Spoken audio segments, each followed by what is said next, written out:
So I currently have the key fob to the 2026 Lexus TX 500H, and I'm going to take a moment to show you how to replace the battery in your key fob should it go bad. So first off, grab your key fob like I have so. You're going to locate on the side, just look for the Lexus symbol, kind of turn it to the side, and you're going to see a little slot that says push.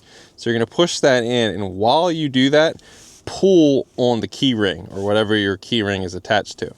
Now, do not put this manual key that pops up to the side because you're going to need it. It's going to make your life a little easier. So in the center of where the key came from, you'll see a spot right here. Take the tip of the manual key, the bezeled edge, and you're going to place it right in that slot. It's going to be its own key of sorts. So when you do that, twist up or down, your preference, and you're going to be removing or kind of splitting the key in half.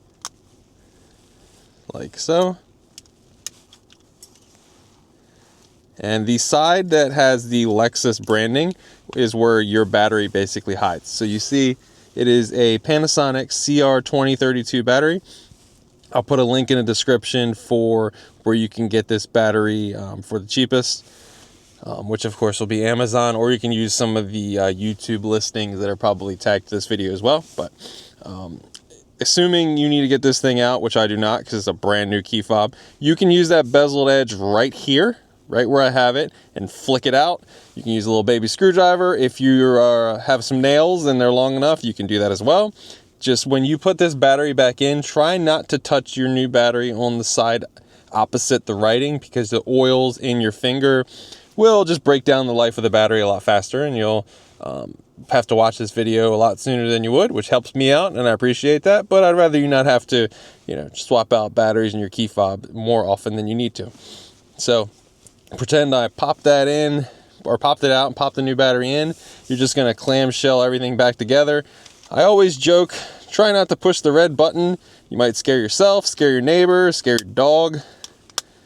Just clam it all together. You're going to hear a bunch of audible clicks, and then take your manual key, slide it in, and you're good to go. You do not need to recode this key to your car or anything like that. I see so many posts on the internet about dealers giving shady details like, oh, we need to charge you a half hour or hour of labor because we got to do these sophisticated rekeying your, none of that's all a sham. I have heard, people will go to their dealer and they'll get it done for free because they want you as a customer. That kind of stuff's great, but if you just rather not leave your house, just get a battery delivered to your house and do it like I just did. If this video helped you out, please like this video and subscribe to my channel if you've not already. Every little bit helps, and I appreciate it all. Thanks for watching.